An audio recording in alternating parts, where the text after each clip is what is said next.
Earth signs, tignan po natin kung ano ang mensahe sa'yo ngayong araw. Keep in mind po na ito ay general reading lamang, so hindi po lahat ay makaka-relate. So be open-minded. Sa mga hindi pa po nakasubscribe dito sa ating channel, please subscribe na po kayo and pa-like na din po ng ating video. So i-cleanse muna po natin yung space mo para sa mga negative energies na hindi naman po para sa'yo, hindi talaga galing sa'yo, pero dumikit sa'yo nitong mga nakakaraang araw. Earth signs. I-release na po natin yan. Ibigay mo na kay universe yung bigat na nararamdaman mo. Ayan. Umpisa na po natin ang reading mo. Taurus, Virgo, Capricorn. Tignan natin. Mensahe po natin, Spirit Guide. Taurus, Virgo, Capricorn. Let's see. We have truth. Yan. Pwedeng magpapakatotoo na kayo sa sarili ninyo. Ayan, pwedeng kung meron kayong mga hindi gustong gawin, earth signs, pwedeng meron dito, baka napipilitan lang kayo, oo lang kayo ng oo nitong mga nakakaraan. Ngayon, pwedeng matututo ka ng tumanggi. So, healthy boundaries naman yung nakikita ko dito na pagtanggi ninyo. Kaya lang kasi kung meron kayong naloko dito, meron kayong napaasa nitong mga nakakaraang araw, siguro, all you have to do is, yun nga, kailangan nyo magpakatotoo. Hindi lang sa sarili ninyo, pati dun sa tao na nakausap po ninyo. We have inner journey. Yan, baka stress lang kayo, kaya kayo oo ng oo nitong mga nakakaraan. Tapos ngayon, parang hindi nyo na mapanindigan yung mga napangako nyo dun sa tao na yon. So, diba, parang medyo ang pangit naman kasi parang umasa. Pwede rin, baliktad yung energy na nababasa ko. Baka naman kayo po yung pinaasa dito ng isang tao. We have transformation. Ayun, may pagbabago nga po talaga dito pagdating sa life ninyo. Mas nakikilala nyo na talaga ng husto yung sarili nyo. Earth signs. Tignan natin kung ano pa yung mensahe para sa'yo. Spirit guide, ano pa po ang mensahe natin? Mensahe po natin, Spirit guide. Earth signs, Taurus, Virgo, Capricorn, Sun, Moon, Rising, and Venus. Mayroon tayo ditong The Lady. So, ayan, pwedeng nahihirapan nga yung iba sa inyo na pwedeng magsabi ng totoo kasi alam niyo na may masasaktan, earth signs. Ayan, hindi naman lahat kasi ng nagsisinungaling is gustong makasakit. Pero kasi 'di ba, sabi nga, the truth will set you free. So parang hangga't tinatago mo yung katotohanan, earth signs, ikaw din mababothered ka din dito. The moon. Ayan. So, natatakot lang po kayo dito na sabihin yung totoo, pero lalabas din talaga siya. Ayan, we have the ship. Parang, alam niyo, hindi nyo na yan mapipigilan. Ayan, pero yung iba sa inyo, kaya nagiging stagnant po yung mga nangyayari. Ayan, kung sabi natin, yung transformation na nangyayari, nagiging stagnant siya. Kasi pwedeng, ayaw nyo aminin talaga sa sarili ninyo kung ano ba yung gusto ninyo. Ayan, tignan natin. Spirit guide, ano pa po? Ang mensahe natin for earth signs.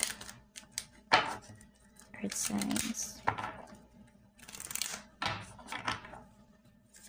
We have elevator. So, meron dito parang nagmamadali. Siguro ito yung energy ninyo, earth signs, nitong mga nakakaraan. Parang meron kayong goals na gustong-gusto ninyong ma-achieve agad-agad. You know, hindi naman sa gumawa kayo ng masama, hindi naman ganun. Pero nandun kasi yung parang eagerness ninyo nitong mga nakakaraang araw. Pero siguro, nito ding mga nakakaraang araw din, biglang na-down yung energy ninyo. Parang biglang natauhan yung iba sa inyo na, oo nga, hindi ko pa pala talaga kaya. So, may mga bagay po kasi na hindi nyo talaga pwedeng ipagpilitan as of this time, as of this moment. Internet. Ayan.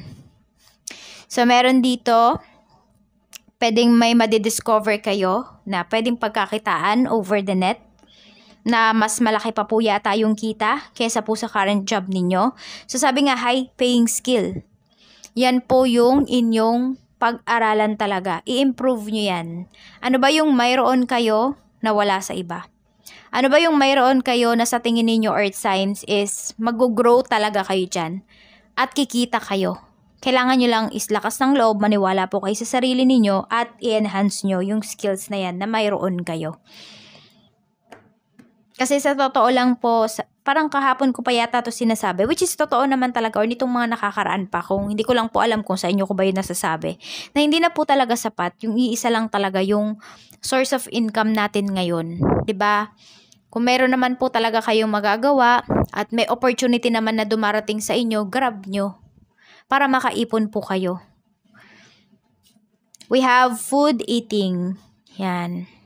So, ito, pwedeng may pagkain na magpapataas ng cholesterol ninyo ngayong araw, kaya ingat-ingat po kayo. Parang maging maingat kayo dito, earth sign, sa mga kakainin ninyo. Meron naman po dito is mapupunan po ninyo yung cravings ninyo ngayong araw. We have chase. Yan, meron dito, di ko alam kung 2 months na, pang 2 months na yata ngayon. Yung iba po, pwedeng hindi pa kayo nakabayad sa internet ninyo. Ayan, baka may maputulan dito ngayong araw. So, ito yung hinahabol ninyo na dapat mabayaran nyo na kasi, ayun nga po, baka binigyan na kayo ng deadline. Tignan po natin, so may nai-stress dito din pagdating sa kaperahan. Kaya nga parang, di ba parang meron dito, nagising kayo sa katotohanan na eto, meron kayong gustong i-achieve. Pero nandito yung mga bayarin ninyo, hinahabol kayo. Tignan po natin ano pa ang mensahe para sa'yo. Spirit guide, mensahe pa po natin for earth signs. Balasahin muna po natin itong ating cards. Ayan. I hope okay lang po kayo, earth signs. Tingnan natin. So, ayan. Kung merong mga dumarating na opportunities, accept nyo po. Pagdating sa trabaho, we have Queen of Autumn. Ayan. Pwedeng, ito talaga, nare-realize nyo na hindi talaga sapat. Meron kasi dito, pwede po na minimum wage yung kinikita po ninyo. So, hindi talaga siya sapat. Pwede po kasi na nadadagdagan yung mga gastusin, lumalaki yung gastusin, nadadagdagan yung anak. So, alam nyo parang hindi na po makover. So, kailangan nyo talaga dito is magpakatotoo. Ayan po. Ano ba yung pwede ninyong gawin? The Chariot. Meron dito, pwedeng pinagkakatiwalaan talaga kayo pagdating sa trabaho. Pinagkakatiwalaan kayo ng boss ninyo, naniniwala kayo sa sarili ninyo. Dapat naman po talaga earth signs. Diba? Kasi ang pangit naman na mas naniniwala pa yung ibang tao sa'yo kaysa ikaw sa sarili mo. Dapat ikaw po yung unang maniwala sa sarili mo. Katulad ng sinasabi ko dito na high-paying, skills na high-paying. Hindi ba? High-paying skills. Ayan. Tingnan natin. Sa computer talaga yan. Ayun, oh. Diba? Pinapakita naman talaga dito. Ayan. May pera talaga sa internet. Kaya, yan. Kung gusto ninyong matuto, ano ba yung mga dapat ninyong pag-aralan, saan ba pwedeng kumita, aralin nyo po. Mag-research po kayo. We have 3 of Spring. Pagdating ito sa inyong negosyo. So, medyo dito may stress po pagdating sa trabaho. Ayan. Meron ding pag-travel. Baka magre-resign na yung iba sa inyo. Kasi ito, mukhang may offer po na malaking trabaho. Parang ito na yung breakthrough ninyo.